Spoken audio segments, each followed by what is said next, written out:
नमस्कार,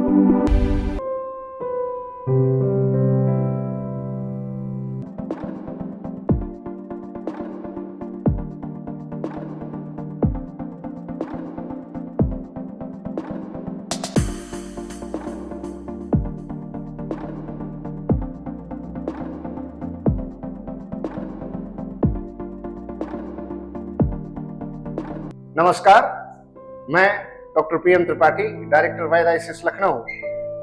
आज the world this week के इस प्रोग्राम में आपके सामने मुखातिब हूँ प्रधानमंत्री की सऊदी अरब की यात्रा और हमारे जम्मू कश्मीर के पहलगाम में हुए भीषण आतंकवादी हमले पर, जिसमें हमारे 25 से ज्यादा निर्दोष पर्यटक हताहत हुए और उनकी जान गई।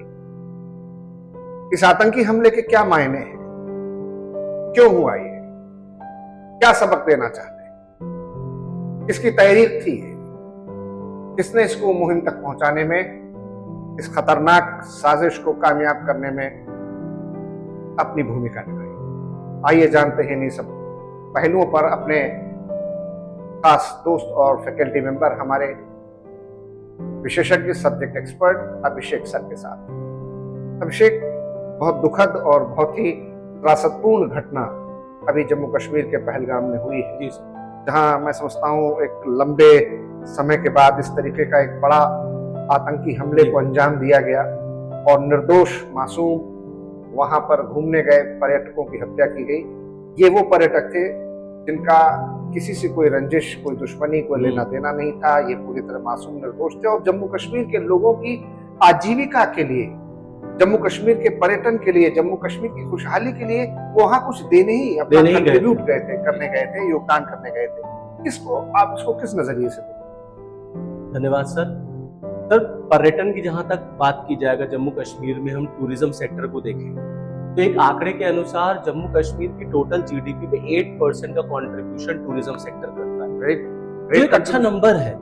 और जिस तरीके से जब से भारत आजाद हुआ और इंडिया पाकिस्तान का बंटवारा हुआ, जम्मू कश्मीर हमेशा से भारत में बड़ा एक वोलेटाइल स्टेट रहा है। बहुत अनरेस्ट वहां रहा और 90 के दशक में कितना आतंकवाद वहां पर था। धीरे धीरे चीजें नॉर्मल हो रही थी। कश्मीरी पंडितों का पलायन 1989 जब हुआ लेकिन सर धीरे धीरे कम हुआ था। लेकिन एकाएक फिर जिस तरीके से सर ये जो हुआ है हमला पहलगाम में, ये बहुत ही दुखद घटना है। इसकी जितनी निंदा की जाए, भर्त्सना की जाए, क्रिटिसाइज किया जाए, उतना ही कम है। जहां 26 से ज्यादा जो है इनोसेंट पीपल्स मारे गए। वो जो एक फोटो फ्लैश हो रही है जिसमें एक लेडी अपने हस्बैंड के डेड बॉडी के पास बैठी है और वो टेररिस्ट से कह रही है मुझे भी मार दो। तो टेररिस्ट कह रहा है कि मैं तुम्हें मारूंगा नहीं, जाओ जाकर के संदेश मोदी को दो। तो ये दिखा रहा है कि किस तरीके से आप एक सॉफ्ट टारगेट बन गए हैं। और जम्मू एंड कश्मीर में अगर इस तरीके से होगा, जम्मू कश्मीर की पूरी इकोनॉमी कोलैप्स कर जाएगी।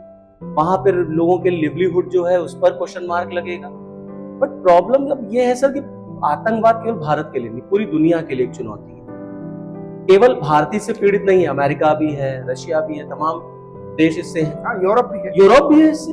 तो कुल मिलाकर के में दुनिया का कोई हिस्सा बाकी बचा नहीं, कोई बचा। कुल मिला के लड़ना है इससे तो सबको एक साथ आना पड़ेगा। हालांकि इस पूरे इंसिडेंट के बाद आप देखेंगे तो वर्ल्ड के ईच एंड एवरी कॉर्नर से जो है लोगों के मैसेजेस आ रहे हैं सपोर्ट में है। ट्रम्प साहब ने बोला है, पुतिन ने बोला, इजराइल ने बोला, अभी सऊदी अरेबिया के क्राउन प्रिंस ने भी मैसेज किया। तो मतलब सबने ये बात बोली है कि जो इनोसेंट्स मारे गए हैं वो ठीक नहीं था।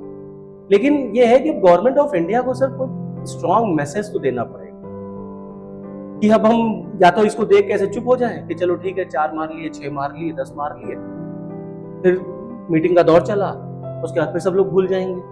तो कब तक ऐसा होता रहेगा? एक थ्रेशोल्ड पॉइंट आपको सेट करना पड़ेगा कि तुम अगर हमारे 1 मारोगे तो हमारे 10 मारेंगे और घुस के मारेंगे, जैसे इजराइल ने किया, जैसे अमेरिका ने किया। तो हम किस बात से डरते हैं? और हमने भी किया ही है, उड़ी और पुलवामा के बाद किया ही है। तो मेरे हिसाब से सर इट्स हाई टाइम अब हमें स्ट्रॉन्ग मैसेज पाकिस्तान को देना ही पड़ेगा। और आप देखिए सर क्या कोइंसिडेंस है कि ठीक हफ्ता 10 दिन पहले पाकिस्तान के आर्मी चीफ एक भड़काऊ भाषण देते हैं। वो कहते हैं कि हिंदू मुस्लिम जो है वो ऑल टुगेदर डिफरेंट है different in each and every part of the life, अलग कल्चर, अलग बोली, अलग संस्कृति, अलग खान पान। मतलब पाकिस्तान के लिए गंगा जमुनी तहजीब कुछ नहीं वगैरह सर, मायने कुछ नहीं नहीं, सब सब सब उनके लिए सब बेकार है, उनके लिए कुछ नहीं। और उसके बाद क्या कह रहे इसी बेसिस पर टू नेशन थ्योरी बना और जम्मू एंड कश्मीर हमारा सर का ताज है और हम चिंतित जुगलर वेन है। हाँ, ये वर्ड उन्होंने यूज किया। हाँ, और कह रहे हैं कि हम तब तक शांत नहीं रहेंगे जब तक हम वहां के अपने भाइयों और बहनों को इंडियन आर्मी से आजादी ना दिला, और साफ साफ सपोर्ट है। वेरी सैड, तो वेरी मतलब एक मैसेज तो सर स्ट्रांग अब देना ही पड़ जाएगा हमको कि हम क्या कर सकते हैं अगर तुम हमारे देश में आके ऐसा कुछ हिट करते हो। तो अब बात करते हैं प्रधानमंत्री जी की जो सऊदी अरब की यात्रा थी, जी सर, जिसको कि वो बीच में ही आधा छोड़ करके चले आए। तो सऊदी अरब जाने का हमारे प्रधानमंत्री का मकसद क्या था, और उन्होंने इस आतंकी हमले के बाद जो बीच में यात्रा स्थगित की और भारत वापस लौटे, उससे एक सख्त संदेश देने की भी कोशिश की है। तो प्रधानमंत्री की सऊदी अरब की यात्रा के बारे में बताएं, और वो किस लिए गए थे, क्या पर्पस था और क्यों बीच में छोड़ के चले गए। भारत के prime minister sir Modi ji की ये सऊदी अरेबिया की थर्ड यात्रा है, तीसरी यात्रा है पिछले अगर हम 10-11 सालों में देखें, और इस जो थर्ड टेन्योर है उनका, इसकी ये फर्स्ट विजिट है। और आप देखिएगा कि पिछले 40 सालों में, लास्ट 40 इयर्स, ये पहले ऐसे प्राइम मिनिस्टर हैं जिन्होंने सऊदी अरेबिया में जद्दा को जो है वो सेलेक्ट किया और वहां पर उनका प्लेन उतरता है और बड़ा ही ग्रैंड उनका वेलकम किया गया। 21 तोपों की सलामी वहां पर दी गई। फिर बाद में वो जाते हैं और MBS जो है मोहम्मद बिन सलमान, शायद वो जद्दा जाने का कारण, जैसा कि आपने बताया था मुझे, कि Jeddah is the financial and commercial capital of Saudi Arab, जी जी, सऊदी अरेबिया वर्ल्ड, हाँ, और मक्का का गेटवे भी है। इसी वजह से उन्होंने उसको सेलेक्ट किया। इससे पहले अगर आप it was a wise decision. हाँ, वाइज डिसीजन, बिल्कुल इंडियन इकोनॉमी के लिए, इंडिया के ग्रोथ के लिए बहुत एक वाइटल डिसीजन, और पूरे अरब वर्ल्ड को एक मैसेज जा रहा है। अच्छा, इधर आप देखेंगे सर तो इंडिया के रिलेशन सऊदी अरेबिया और UAE से बहुत बेहतरीन, बहुत बेहतर हुए हैं।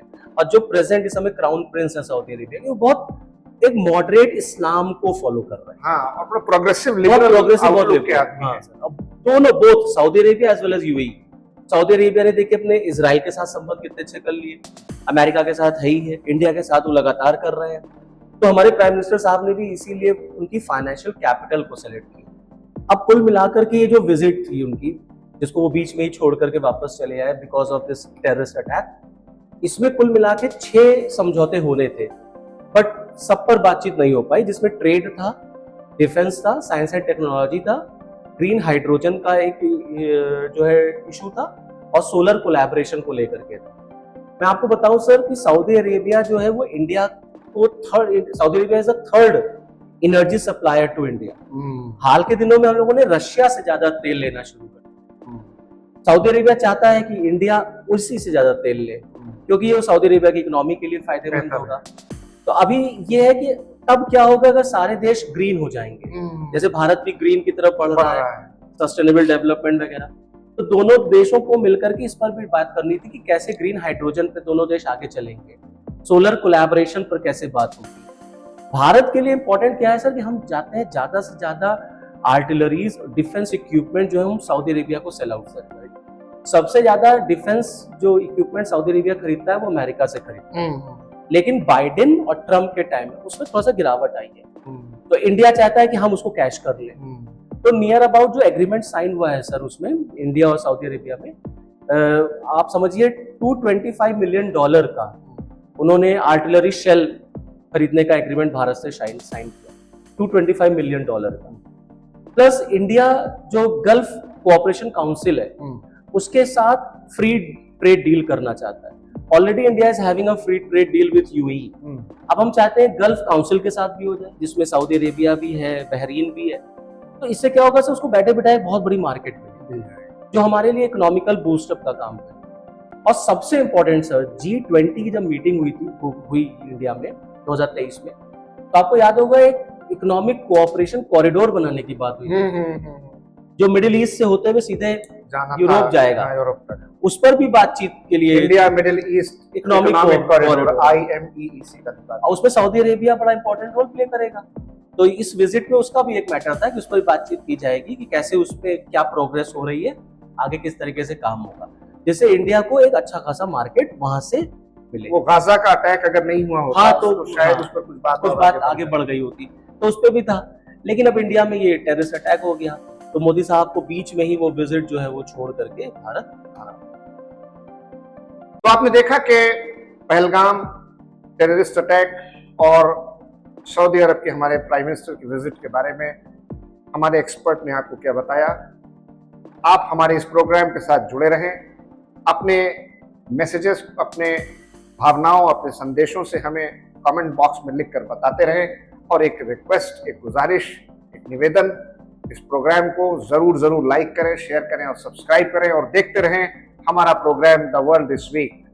फिर मिलते हैं अगले हफ्ते उस हफ्ते की सुर्खियों के साथ। धन्यवाद, शुक्रिया, थैंक यू।